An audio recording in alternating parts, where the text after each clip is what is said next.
नमोऽस्त्वनन्ताय सहस्रमूर्तये सहस्रपादाक्षि शिरोरुबाहवे सहस्रनाम्ने पुरुषाय शाश्वते सहस्रकोटियुगधारिणे नमः। वेदान्तवेद्यतत्त्वाय जगत्त्रितयहेतवे प्रध्वस्ताशेषदोषाय परस्मै ब्रह्मणे नमः। शास्त्र चर्चा चैनल से संबद्ध सभी विद्वद्गण, सभी जिज्ञासु छात्रवृंद, सहृदय सज्जन वृंद, आप सभी का मनुस्मृति के विचार परंपरा में स्वागत है।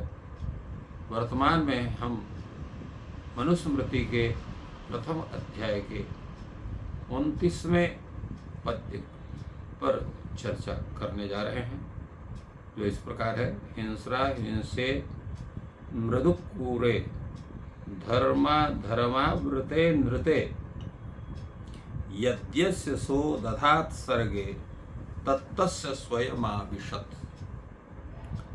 तात्पर्य यह है कि यह हम लोग देखते हैं कि कितने जीव हैं जो हिंसारत रहते हैं, जैसे सिंह व्याघ्र आदि है। कुछ अहिंसा वाले जीव हैं, जैसे गऊ गाय है, मृग है आदि, जो भी तृण चरने वाले प्राणी हैं। कुछ जो है मृदुल स्वभाव के हैं, जो दया, सरलता, सदाचार को धारण करते हैं। तो कुछ ऐसे जीव हैं जो क्रूर कर्म करने वाले हैं, युद्ध है, दंड नीति देने वाले लोगों को पीड़ित करने वाले लोग भी देखने को मिलते हैं। तो इस तरह के भी स्वरूप हमको देखने को मिलता है। कुछ ऐसे प्राणी हैं जो धर्म कर्म में सदैव रत रहते हैं, तो कुछ ऐसे हैं जो अधर्म कर्म में प्रायः रत रहते हैं। कुछ ऐसे प्राणी जो निरंतर सत्य का पालन करते हैं, तो कुछ है जो असत्य की उपासना वाले करते हैं। तो तात्पर्य इसका है कि सृष्टि के प्रारंभ में जिस जिस कर्म के अनुसार जिस जिस जीव की जो प्रकृति बनती है, तो वह जीव उस कर्म के अनुसार उसी योनि को अपने कर्म के आधार पर प्राप्त करता है। हिंस्रा हिंसे मृदुकूरे, हिंस प्राणी और हिंस प्राणी। हिंस माने हिंसा करने वाला, अहिंस माने जो हिंसा करने वाला नहीं है, अहिंसा वाला प्राणी। और मृदुकूरे, मृदु का अर्थ सरल, सुंदर व्यवहार वाला, दया वाला, सरलता वाला, सदाचार संपन्न, जैसे ब्राह्मण आदि हो गए, ऋषि महर्षि हो गए, ऐसे स्वभाव वाला। और क्रूर प्राणी जो कठोर व्यवहार वाला है, ऐसे व्यक्ति जो भी हैं। इसी प्रकार जो धर्म कर्म में निरंतर रत है, अथवा जो अधर्म का पालन करने वाला, तो ये सब जितने स्थितियां हैं, ये सब के सब कर्म पर ही आधारित है। इसी प्रकार किसी को देखते हैं, उसका सत्य आचरण है, सदैव सत्य बोलता है। तो किसी में कोई स्वार्थ नहीं है, तब भी वो असत्य का भाषण करता है। प्रकृति उसकी इस तरह से बनी है। तो ये इसका मुख्य रूप से, इसका मुख्य जो कारण क्या है, तो तत्त कर्म विशेष ही है। तो जिस कर्म विशेष को प्रजा के जो सृष्टि के पूर्व में उसने जिस स्वरूप को प्राप्त किया, जिस कर्म के आधार पर उसकी वो प्रथम सृष्टि बनी, तो कोई भी व्यक्ति है अगर उस कर्म को करेगा, तो उस कर्म के आधार पर उस जीव विशेष को उसी योनि में जन्म लेना पड़ेगा।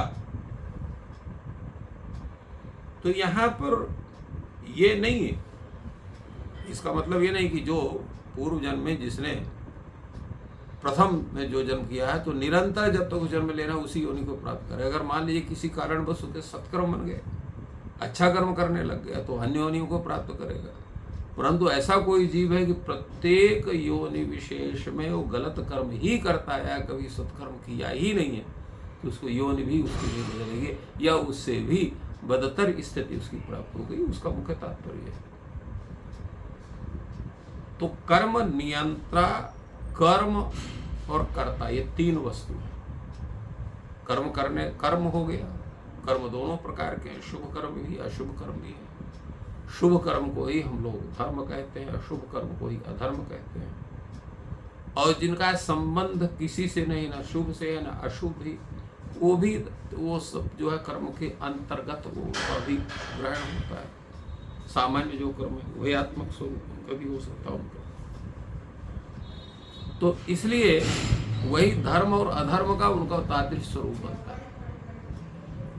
इसलिए यहाँ पर स्थिति ये जो बन रही है, जो परमात्मा है वो तादृश उसके शुभ और अशुभ कर्म के आधार पर ही वो तत्व सृष्टि प्रक्रिया का प्रारंभ करता है। और यही मुख्यतः सृष्टि प्रक्रिया के संचालन का, उसके आगे व्यवस्था का स्वरूप हमें प्राप्त होता है सृष्टि प्रक्रिया के आधार पर और व्यक्ति के प्रकृति के स्वरूप को बतलाने के लिए।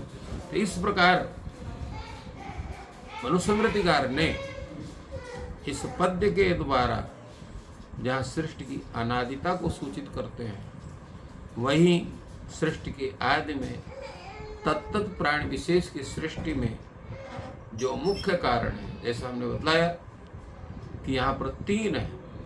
कर्ता जो जीव है, कर्म जिसको करता है, और उस कर्म के आधार पर तत्त फल स्वरूप उस जीव को तत्त शरीर में व्यवस्थित करने वाला जो ब्रह्मा है, या उसी को हम परमात्मा तत्व भी कह सकते हैं, जिसको हम नियंता भी कह सकते हैं। इसलिए तीन की प्रधानता सृष्टि प्रक्रिया में होती है।